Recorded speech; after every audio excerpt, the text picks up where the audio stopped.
আচ্ছা দেখো এটা হলো একটা টেবিল, তাই না? যখন তোমরা টেবিল যে কোনো টেবিলের সিকিউরিটিটা সলভ করবা, তাহলে তোমাদেরকে দেখো প্রথমে কিছু লেখা আছে, খেয়াল করো এখানে আমরা রেড কালারটা ইউজ করি। দেখো উপরে কিছু লেখা আছে টেবিলের উপরে যে লেখা থাকে এটাকে বলা হয় ক্যাপশন। এই যে এটা বললাম না, এটা কিন্তু তোমাদের MCQ plus short question plus CQ solve হচ্ছে। এই যে অর্থাৎ টেবিলের উপরে যে লেখাটা থাকে বা যে শিরোনামটা থাকে এটাকে বলা হয় ক্যাপশন, CAPTION, ক্যাপশন। সো তাহলে আমরা জানলাম এখানে একটা ক্যাপশন আছে, আমরা আগে দেখি টেবিলটা পর্যবেক্ষণ করি। তারপর এখানে দেখো, এখানে আমাদের প্রথম কাজ হচ্ছে সারি কয়টা আছে। সারি দেখো একটা সারি আছে, এই যে দুইটা সারি আছে, তিনটা সারি আছে, চারটা সারি আছে। তাহলে আমরা জানলাম এখানে TR টেবিল রো, এটা হলো একটা টেবিল, আর রো মানে সারি, অর্থাৎ টেবিল রো আছে 1 2 3 4, চারটা। এরপরে হচ্ছে আমাদের দেখো এখানে তোমার কলাম আছে কয়টা, দেখো কলাম আছে একটা কলাম, দুইটা কলাম, তিনটা কলাম, চারটা কলাম। কলাম অর্থাৎ স্তম্ভ। এটা হচ্ছে গোনার ক্ষেত্রে সর্বোচ্চ কয়টা আছে। দেখো এই ঘরটা ছোট, এই ঘরটা বড়, আবার এই ঘরটা চওড়া, এটা বিষয় না, দেখবো হচ্ছে যে এরকম কলাম আছে কয়টা, এই যে একটা, দুইটা, তিনটা, চারটা, সেটা সব মিলে একটা ঘরও থাকতে পারে। এইভাবে তোমাকে আগে কলামগুলো কাউন্ট করে রাখতে হবে। এটা কখন লাগবে, যখন আমরা টিডির ভিতরে রো স্পান বা কল স্পানটা লিখবো তখন। যারা আজকে নতুন ক্লাস করছো বা HTML চ্যাপ্টারটা আগে করো নাই, তাদের কাছে হয়তো যে রো স্পান কল স্পান শব্দগুলো অনেক কঠিন লাগছে, তাই না? এই যে আমরা এখনই যখন এটা শুরু করব তখন এটা ইজি হয়ে যাবে। আচ্ছা এখন দেখো, তাহলে আমরা HTML শুরু করতে হবে কি দিয়ে। আমি এটাকে জাস্ট একটু সাইজটাকে ছোট করে নিই, কারণ আমাদের এক পেজের মধ্যে আমরা ধরানোর চেষ্টা করি।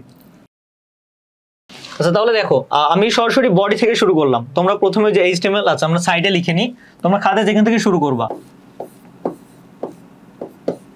তোমরা লিখবে হচ্ছে ডক টাইপ HTML,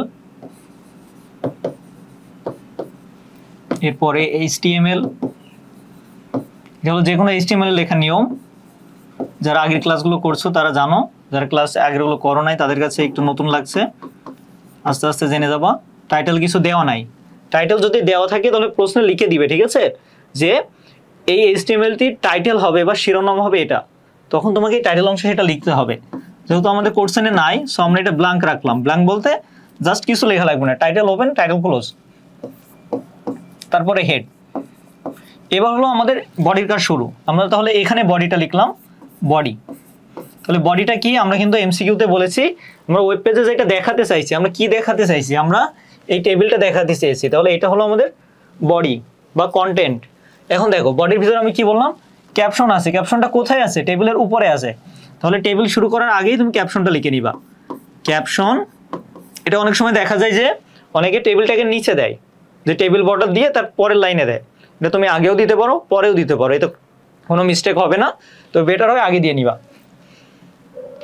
তাহলে ক্যাপশন, ক্যাপশনে কি আছে, ইনফরমেশন। তাহলে এটা লিখবা ইনফরমেশন। তাহলে ক্যাপশনের ভিতরে কিন্তু আর কিছু নাই, তাহলে আমরা এখানে ক্যাপশনটা ক্লোজ করে দিলাম। এরপরে দেখো, তাহলে আমাদের এবার টেবিলটা এখান থেকে শুরু। তাহলে শুরু করবে কোথা থেকে, এই যে প্রথম যেই টিআরটা আছে টেবিল রো, এই টেবিল রো থেকে শুরু করবা। তাহলে আমরা টিআর দিয়ে শুরু করলাম। এখন অনেকে তোমরা প্রশ্ন করেছো যে স্যার টিআরটা কখন ইউজ করব, সরি টিআর এর ভিতরে টিডিটা কখন ইউজ করব আর টিএইচটা কখন ইউজ করব, তাই না? এই সিকিউরিটি সলভ করার পরে আমরা ওইটা সলভ করব যে কখন তোমরা টিডি ইউজ করবা, কখন টিএইচ ইউজ করবা। এখন দেখো এই যে টিআর এর ভেতরে, এখন দেখো এখানে কিন্তু দুই রকম উপাদান আছে, একটা সেন্টারে আছে, একটা সাইডে আছে। সো এখানে আমরা একদম প্রথম দিকে যখন সলভ করছিলাম টিআর এর ভিতরে অ্যালাইনটা ইউজ করছিলাম, অ্যাট্রিবিউটটা। এখানে আমরা সেটা ইউজ করতে পারবো না, কারণ একই সারিতে দুই রকম আছে। সো আমরা এখানে টিআর দিলাম। এখন দেখো এটা তো কোনো শিরোনাম না, কিংবা এটা বোল্ড করা লেখা নাই, সো এটা টিডি হবে। এখন কথা হচ্ছে এখানে যে রোটা আছে, দেখো এই রোটা ঠিক কয়টা রো এর সমান নিয়েছে, নিশ্চয়ই একটা রো এর সমানই নিয়েছে। এই প্রথম যে ঘরটা, এই যে আমরা যে প্রথম ঘরের কথা বলছি, প্রথম ঘরটা তো একটা সারি নিয়েছে, তাই না? এটা তো দুই তিনটা সারি নেয়নি। সো এইটার টিআর হলো রো স্পান হলো 1, যেটা 1 থাকে সেটা লেখা লাগে না। এখন দেখো কল স্পান, অর্থাৎ এটা কয়টা কলমের সমান জায়গা দখল করেছে। দেখো এটাই একটা কলমের সমান জায়গা দখল করেছে। এখানে এখানে তোমার এখানে কি করছে, একটা কলমের সমান জায়গা দখল করেছে, দুইটা কলমের সমান, তিনটা কলম, তাই না? তাহলে অর্থাৎ এখানে তিনটা কলাম হতে পারতো, কিন্তু হয়েছে কয়টা? একটা। সো এটা 1 2 3 তিনটা ঘর জায়গা নিয়েছে, এই জন্য এটাকে কল স্প্যান হলো 3। তাহলে কল স্প্যান বলতে এই যে যে টিডিটা আছে, টিডি বলতে যে ঘরটা আছে সেই ঘরটা কয়টা কলমের সমান জায়গা নিয়েছে সেটাকে বলা হয় কল স্প্যান, কয়টা রো এর সমান জায়গা নিয়েছে সেটাকে বলা হয় রো স্প্যান। তাহলে আমরা জানিছি রো স্প্যান 1, তাহলে 1টা লেখা লাগবে না, কল স্প্যান হলো 3। সো এটা আমাদেরকে লিখতে হবে, এটার কল স্প্যান হলো কল স্প্যান COLSPAN, এটা হলো অ্যাট্রিবিউট এবং এর ভ্যালু হচ্ছে 3। এরপর দেখো এই উপাদানটা কোথায় আছে, দেখো উপাদানটা কিন্তু লেফটে আছে তাই না, উপাদানটা কিন্তু সেন্টারে নাই তাই না, দেখছো এটা কিন্তু লেফট সাইডে আছে।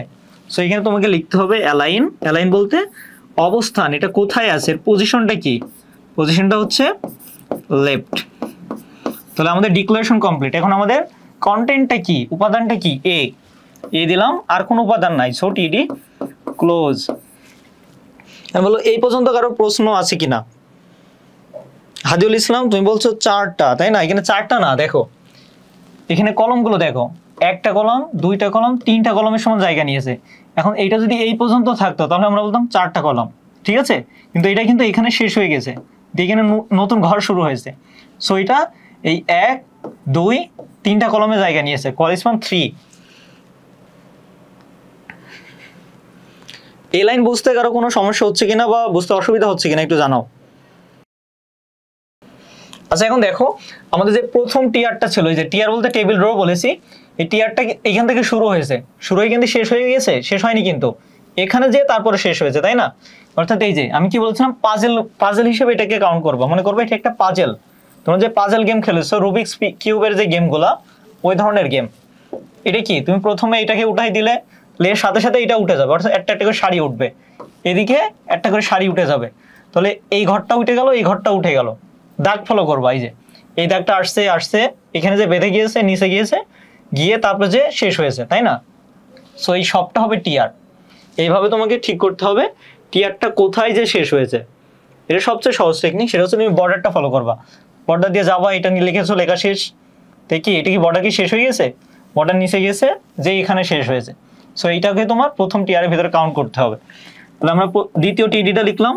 এখন দ্বিতীয় টিডিটা দেখো, দ্বিতীয় টিডির ভিতরে দেখো এটা কিন্তু কলমের ঘর একটাই নিয়েছে তাই না, এর নিচে কিন্তু এরকম 2 3টা কলম নাই আর। সো এটা একা একটা কলম নিয়েছে, এখানে এটা একটাই কলম নিয়েছে, কিন্তু সারি নিয়েছে কয়টা দেখো, এখানে 1টা 2টা 3টা 4টা সারি হতে পারতো, কিন্তু 4টা সারি না হয় কয়টা সারি হয়েছে, একটা। আমরা সারিকে ইংরেজিতে কি বলছি, রো। তাহলে কয়টা সারির সমান জায়গা নিয়েছে, এটা হলো রো স্পান। ওকে, এটাকে বলা হচ্ছে রো স্পান। রো স্পান কোনটা, যে এটা ঠিক কয়টা সারির সমান জায়গা নিয়েছে, এটাকে বলা হয় রো স্পান। এটাকে আমরা বলতে পারি সারি সংখ্যা, মানে কয়টা সারি এটা দখল করেছে, বা আরো ভালো করে বলতে পারি, আমরা বলতে পারি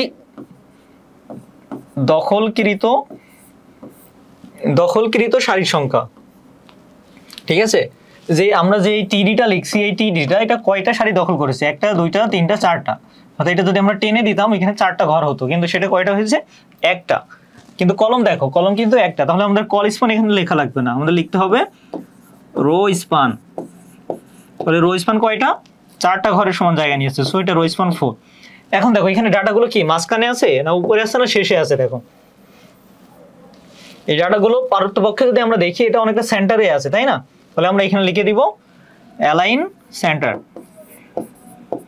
এখন এটা যদি অ্যাকুরেট কোশ্চেনটা আমরা দেখতে পারতাম তাহলে আমরা বুঝতে পারতাম, কিন্তু আমরা যতটুকু দেখছি তাতে আমাদের ভিজুয়ালে মনে হচ্ছে এটা সেন্টারে আছে।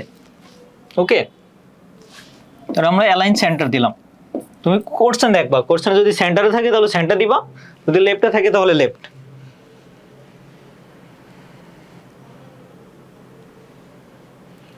টিডি মানে কি, টিডি মানে হলো টেবিল ডাটা। ঠিক আছে, এই যে এক একটা ঘর টেবিল, এটা হলো একটা টেবিল, আর টেবিলে যে প্রতিটা ছোট ছোট ঘর, এই এক একটা ঘরকে বলা হয় টেবিল ডাটা বা শখের ঘর। T for table, D for data, table data.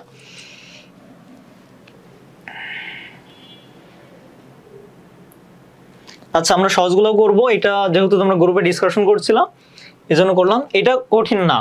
ঠিক আছে, প্রথমে বলে দিচ্ছি এটা কঠিন না, তুমি জাস্ট খুব মনোযোগ দিয়ে ইনস্ট্রাকশনগুলো ফলো করো এবং বোঝার চেষ্টা করো। সমস্যা হলে তো আমি আসি সলভ করার জন্য, তাই না?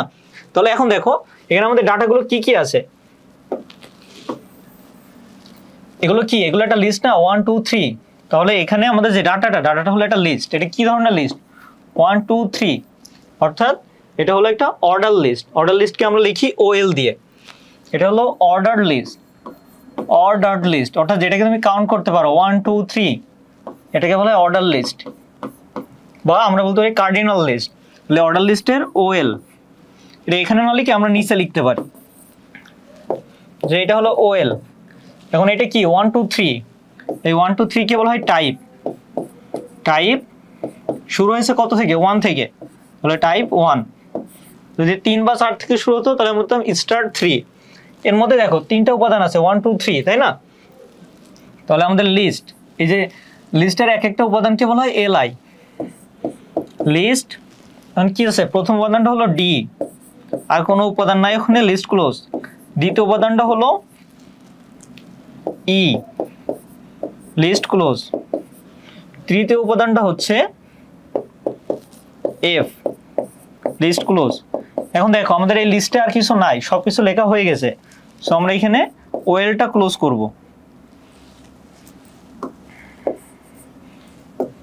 আমরা এখানে OL-টা ক্লোজ করলাম। এখন আরেকটা বিষয় দেখো, আমরা তো প্রথমে কি করছিলাম, এই টেবিলে ঘরের মধ্যে কি কি আছে সেটা লিখছি। এখন এখানে একটা মজার বিষয় দেখো, যে যারা মনে করছো কঠিন, এখানে কঠিন কিন্তু না। তুমি প্রথমে এটাকে টেবিল হিসেবে ক্যালকুলেশন করে নিয়ে এসো, তুমি যখন একটা ঘর লিখছো তখন তুমি ভুলে যাও এটা কিসের ভিতরে। তুমি এখন ঘরের ভিতরে আছো, কোথায়? ঘরটা কি এই TD-র ভিতরে আছো, তাই না? তাহলে এখানে যে উপাদানটা আছে কন্টেন্ট, ওই কন্টেন্টে তোমাকে আমি যখন লিস্টে একটা শিখিয়েছি, লিস্টে কিভাবে লিখতে হয়, তুমি জাস্ট সিম্পল ওটা লিখে দাও। ওখানে তোমার টেবিলের জন্য স্পেশালভাবে কিছু লিখতে হবে না, জাস্ট সিম্পল লিস্ট যেভাবে শিখেছো সেটা এখানে লিখে দিতে হবে। কিন্তু তোমার পজিশনটা ঠিক রাখতে হবে, ঠিক কোন জায়গায়টা লিখতে হবে। তাহলে OL শেষ। এখন আমাদের এই TD-র উপাদান তো সবগুলো লেখা হয়ে গেছে, তাই না? তাহলে আমরা এখানে TD-টা ক্লোজ করে দিব। তাহলে আমাদের যে প্রথম যে টিয়ারটা ছিল, দেখো প্রথম টিয়ারের সকল উপাদান আমাদের লেখা হয়ে গেছে। এখানে আমাদের যে প্রথম টিয়ারটা ছিল, প্রথম টিয়ারের সকল উপাদান আমাদের লেখা হয়ে গেছে। তাহলে আমরা এখানে টিয়ারটা ক্লোজ করে দিব। এখানে জায়গাটা শর্ট পড়ে গেছে, আমরা একটু উপর থেকে লিখতে পারতাম। এই যে আমরা এখানে যে টিয়ারটা লিখেছিলাম, এই টিয়ারের সব উপাদান লিখে একদম শেষে আমরা টিয়ারটা ক্লোজ করব। শেষে বলতে এই উপাদান সব লিখে। হ্যাঁ, এই টেবিলের ভিতরে বলতে পারো HTML এর সম্পূর্ণ নির্দেশ আছে, মানে যা কিছু আছে তোমার হচ্ছে ইমেজ আছে, হাইপারলিংক আছে, সাবস্ক্রিপ্ট, সুপারস্ক্রিপ্ট এগুলো আছে। আচ্ছা, এই পর্যন্ত কি ক্লিয়ার হয়েছে সবার? আগে বলো। তাহলে এরপর যেটা আছে আমরা এটা একটা সহজটা শিখে তারপর এখানে আসবো, আবার ব্যাক করব।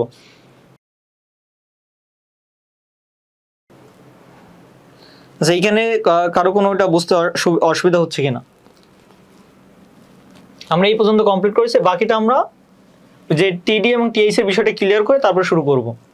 মনে করো এই একটা টেবিল যদি তুমি ভালোভাবে বুঝতে পারো, সবগুলো টেবিল করে ফেলতে পারবে, একই ক্যাটাগরি সবগুলো।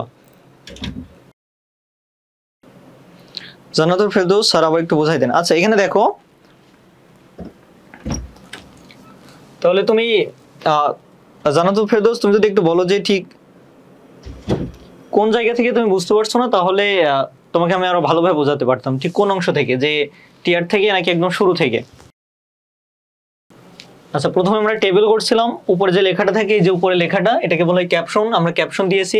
তবে প্রথম সারি এটাকে বলে টিয়ার দিয়ে আমরা শুরু করেছি। তারপর প্রথম যে ঘরটা আছে, যেখানে যে প্রথম ঘরটা, এটাকে বলে TD, মানে প্রতিটা ঘরকে TD বলা হয়। প্রথম বা শেষ সেটা ফ্যাক্ট না, প্রতিটা এক একটা চারকোনা ঘরকে বলা হয় TD। তাহলে আমরা TD-টা লিখলাম।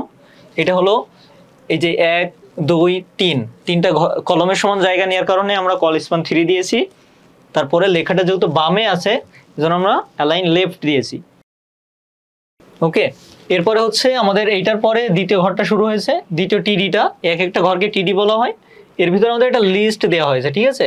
মানে কি দেওয়া হয়েছে সেটা ফ্যাক্ট না, তুমি জাস্ট সিরিয়ালে লিখতে যাবা। তাহলে আমরা এখানে দেখো, এখানে আমরা দ্বিতীয় TD-টা শুরু করেছিলাম। দ্বিতীয় TD-টা যেখানে শুরু করেছি, এখন দেখো এটা কিন্তু তোমার কলম নিয়েছে একটা, অর্থাৎ এই যে 1 2 3 4, অর্থাৎ একটা ঘর একটা কলমের সমান স্পেস নিয়েছে, দুইটা কলমের সমান স্পেস নেয়নি। কেন বলছি দুইটা কলমের সমান স্পেস নেয়নি? এখানে যদি এমন হতো যে তোমার এখানে আরো দুইটা ঘর আছে এমন, তাহলে আমরা বলতাম যে দুইটা কলমের সমান জায়গা নিয়েছে, কিন্তু এখানে কিন্তু কলম একটাই, কলম যেহেতু একটাই, সো এখানে কল স্পান 1 হলে লেখা লাগে না। কিন্তু এখানে দেখো এই সারির সমান জায়গা নিয়েছে কয়টা, এই একটা, দুইটা, তিনটা, চারটা সারির সমান জায়গা নিয়ে একটা ঘর বসেছে। এই জন্য আমরা এখানে কি দিয়েছি, রো স্পান 4, সারি হতে রো স্পান দিয়েছি। আশা করছি তোমার প্রশ্নের অ্যান্সার তুমি পেয়ে গিয়েছো।